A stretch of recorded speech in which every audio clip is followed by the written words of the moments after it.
नमस्कार दोस्तों, तो कैसे हैं आप सब लोग। उम्मीद करता हूं आप सब लोग ठीक होंगे।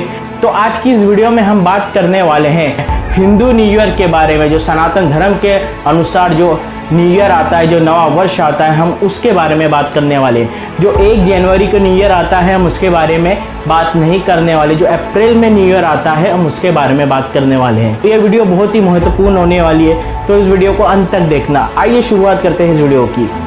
आदिकाल से ही समय चक्र गतिमान रहा है, जिसे हिंदू धर्म में ज्योतिष के अनुसार काल गणना के रूप में माना जाता है। संख्यात्मक अंकों की विज्ञान की माने तो आज दुनिया का 1,97,29,40,126 ईयर पूरा हो जाएगा, जिसे हम हिंदू नववर्ष के रूप में स्वीकार कर रहे हैं। विक्रम संवत के अनुसार हमारा न्यू ईयर अप्रैल में पड़ता है, जो कि हम मानते हैं कि हम 2024 में है, लेकिन हम हकीकत में विक्रम संवत के अनुसार हम 2081 में है। तो हमारा न्यू ईयर अप्रैल को पड़ता है। आइए जानते हैं इसके बारे में जानकारी, तो इस वीडियो को अंत तक देखिएगा। हिंदू कैलेंडर और ग्रिगोरियन कैलेंडर में क्या फ़र्क है, आइए जानते हैं इससे जुड़ी रोचक बातें। हिंदू कैलेंडर विक्रम संवत के मुताबिक 13 अप्रैल से नए साल की शुरुआत होती है और 13 अप्रैल से भारत वर्ष 2081 में प्रवेश कर जाएगा। यानी हिंदू कैलेंडर के मुताबिक भारत 2024 में नहीं बल्कि 57 वर्ष आगे 2081 में पहुंच गया है। इसीलिए हम इसी का विश्लेषण आपके लिए करेंगे। अगर मैं 13 अप्रैल को आपसे हैप्पी न्यू ईयर कहूँगा तो आप समझेंगे कि तारीख 13 अप्रैल नहीं बल्कि 1 जनवरी है। इसकी वजह है कि आपके डिक्शनरी में नए साल का मतलब 1 जनवरी ही है और ग्रिगोरियन कैलेंडर के अनुसार 1 जनवरी को ही नए साल मनाया जाता है। लेकिन हिंदू कैलेंडर के अनुसार नया साल 1 जनवरी को नहीं बल्कि 13 अप्रैल से शुरू होता है और यह नव वर्ष प्रकृति के डीएनए में भी है। जो 13 अप्रैल को न्यू ईयर आता है, मनुष्य ही नहीं प्रकृति भी उसे सेलिब्रेट करती है। तो आइए जानते हैं कैसे। आज आप भले ही इस नव वर्ष को भूल गए हों, लेकिन प्रकृति हर साल इस नए साल को सेलिब्रेट करती है। इसीलिए हम इस नए साल का भी विश्लेषण करेंगे। हिंदू कैलेंडर विक्रम संवत के मुताबिक 13 अप्रैल से नए साल की शुरुआत होती है और 13 अप्रैल से भारत 2081 में प्रवेश कर जाएगा। यानी हिंदू कैलेंडर के मुताबिक भारत 2024 में नहीं बल्कि 57 वर्ष आगे 2081 में पहुंच गया है। इसीलिए अब हम इसी का विश्लेषण आपके लिए करेंगे। अभी पूरी दुनिया 31 दिसंबर की शाम से ही नए साल के जश्न में डूब जाती है और जैसे ही रात के 12 बजते हैं तो दुनिया नए साल में प्रवेश कर जाती है और इस नए साल पर खूब पार्टियां होती है। लोग दारू पीते हैं, मांस मछलियां खाते हैं, लोग छुट्टियों पर घूमने जाते हैं और रात के अंधेरे में आतिशबाजी करके नए साल का स्वागत किया जाता है। लेकिन हिंदू परंपरा में ऐसा बिल्कुल नहीं होता। हमारे यहाँ नया साल रात के अंधेरे में नहीं आता। हम नव वर्ष पर सूर्य की पहली किरण का स्वागत करते हैं, जबकि वेस्टर्न कंट्रीज में कैलेंडर के हिसाब से रात के अंधेरे में नए साल का वेलकम किया जाता है। इन दोनों कैलेंडर में ये बुनियादी फ़र्क है। भारत के बहुत से लोग इस नव वर्ष को भूल गए हैं, लेकिन ईयर 1582 से पहले यही कैलेंडर हमारा अस्तित्व था। ग्रिगोरियन कैलेंडर की कहानी। ईयर 1582 में जब रोम में ग्रिगोरियन कैलेंडर को अपनाया गया तो हमारी संस्कृति धीरे धीरे कमज़ोर पड़ने लगी। कई पश्चिम देशों ने इस कैलेंडर के मुताबिक 1 जनवरी को नया साल मनाना चालू किया। हालांकि तब भी भारत के लोग हिंदू कैलेंडर विक्रम संवत को ही मानते थे। यहाँ एक महत्वपूर्ण जानकारी यह है कि आज जब आप 1 अप्रैल को अप्रैल फूल मनाते हैं तो इसके पीछे की भी कहानी इस कैलेंडर से जुड़ी हुई है। ये अप्रैल फूल क्यों मनाया जाता है?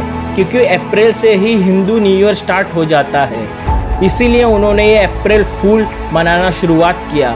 उनका कहना था कि जो अप्रैल में न्यू ईयर मनाते वो लोग फूल है, मतलब हम हिंदू लोग फूल है, इसीलिए वो 1 अप्रैल को अप्रैल फूल डे मनाने लगे। ऐसा माना जाता है कि पश्चिम देश उन देशों को अप्रैल फूल कहते थे जो ग्रिगोरियन कैलेंडर नहीं मानते थे और इनमें भारत भी था।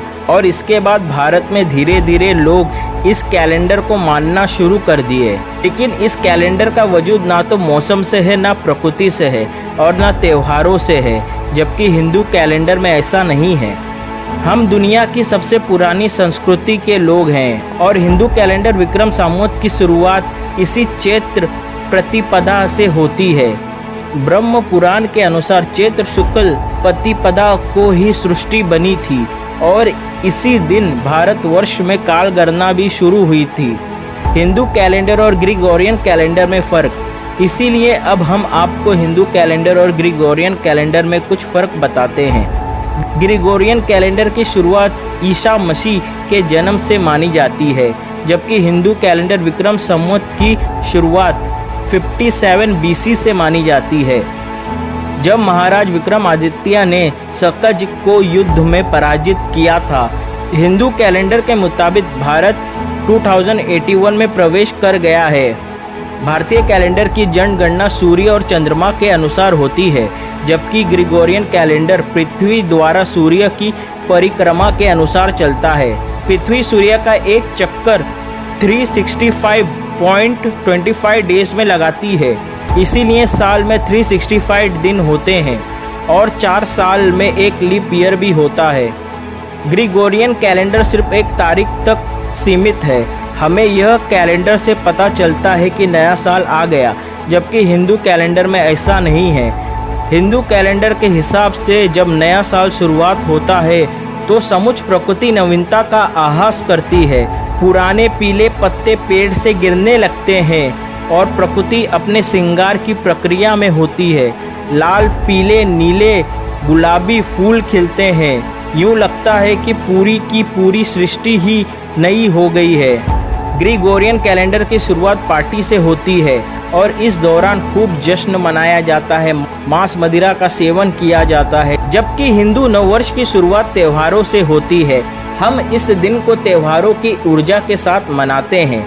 कश्मीर में इस दिन नवरोज, आंध्र प्रदेश और कर्नाटक में उगाड़ी, महाराष्ट्र में गुड़ी पाड़वा, केरला में विशु और पंजाब में वैशाखी के त्यौहार के साथ ये नए साल की शुरुआत होती है। तो ये फ़र्क है ग्रिगोरियन कैलेंडर और हिंदू कैलेंडर में। तो जो हमारा नव वर्ष है, जो हमारा हिंदुओं का नव वर्ष है, वो अप्रैल में पड़ता है। तो आप लोग अप्रैल में न्यू ईयर मनाओ, ना कि 1 जनवरी को। और आप जान लो कि अप्रैल में अप्रैल फूल डे नहीं आता, अप्रैल में आपका न्यू ईयर आता है। हिंदू न्यू ईयर आता है तो आप उस न्यू ईयर को मनाओ, अपने हिंदू त्योहारों को मनाओ और इस बात को सब तक पहुंचाओ। इस बात को ज़्यादा से ज़्यादा शेयर करो और ये फ़र्क सबको बतलाओ कि हमारा न्यू ईयर कब आता है। हमारा न्यू ईयर वेस्टर्न कंट्रीज़ के हिसाब से नहीं है। हमारा जो पुरानी संस्कृति है, जो विक्रम संवत के अनुसार अप्रैल में हमारा न्यू ईयर पड़ता है, आप लोग उसे मनाओ। जय श्री राम, जय हिंद, हर हर महादेव।